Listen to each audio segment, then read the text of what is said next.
Hello students, एक numerical है हमारे पास बाल्मर सीरीज से रिलेटेड।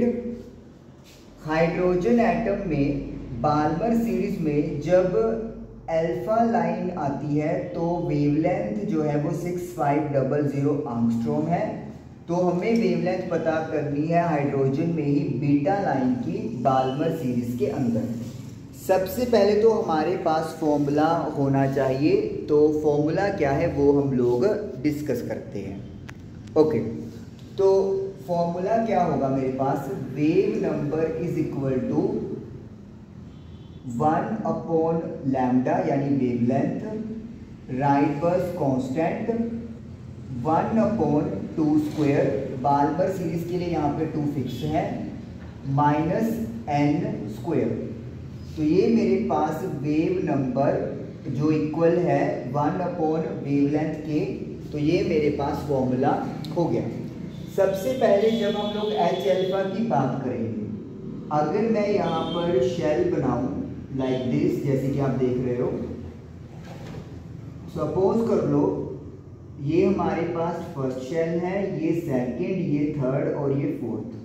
तो अगर मैंने बाल्मर सीरीज की बात की और मैं H अल्फा की बात कर रहा हूँ, तो हमेशा जो इलेक्ट्रॉन है वो थर्ड से सेकंड वाले शेल में आएगा। तो यानी कि यहाँ पर जो एमिशन हो रहा है एनर्जी का वो H अल्फा के कॉरेस्पॉन्डिंग कहलाया जाएगा। तो मैं क्या करूँगा, wave number H alpha is equal to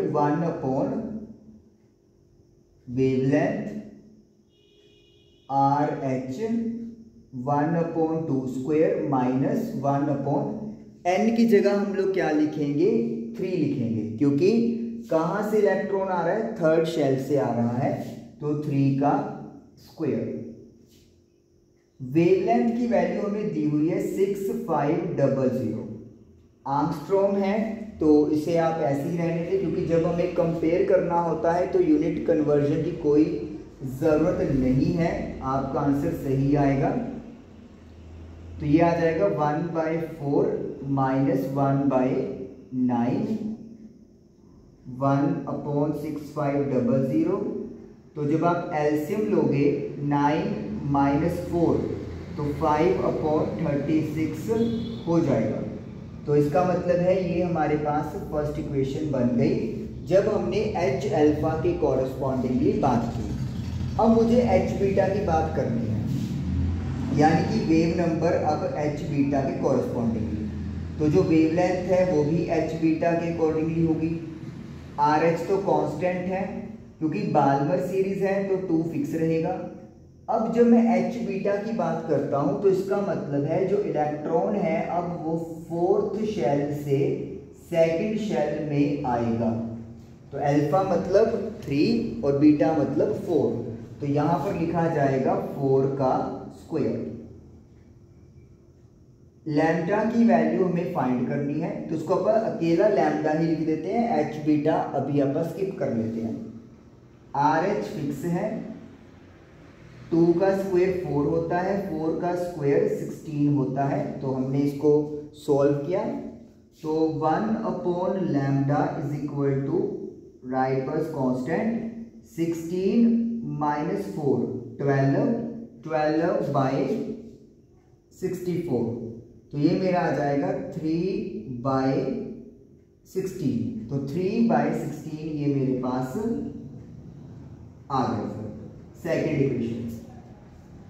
अब हम लोग 1 और 2 को डिवाइड कर देंगे। डिवाइड 1/2 कह लो या 2/1 कह लो, आपकी मर्जी है। तो मैं यहाँ पे डिवाइड करता हूँ, तो 1/6500 डिवाइडेड बाय 1/लैम्डा। तो जब RH को RH से डिवाइड करेंगे तो कैंसिल ही हो जाएगा। तो 5/36 डिवाइडेड बाय 3/16।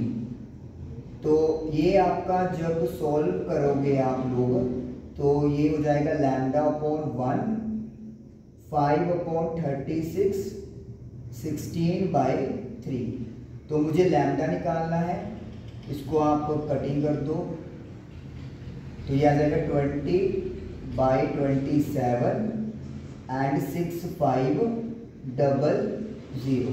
मैं आपको डायरेक्टली इसकी आंसर बता देता हूँ। इसको जब आप लोग सॉल्व कर लोगे तो यू विल गेट 4814.8 आर्मस्ट्रॉन्ग। तो ये हमारा आंसर आ जाएगा। तो यानी कि जब इलेक्ट्रॉन फोर्थ शेल से सेकंड शेल में आएगा, बाल्मर सीरीज की जो बात हो रही है, तो जो वेवलेंथ निकलेगी एच बीटा जिसको नाम दिया, उसकी वेवलेंथ 4814.8 आर्मस्ट्रॉन्ग होगी। Thank you.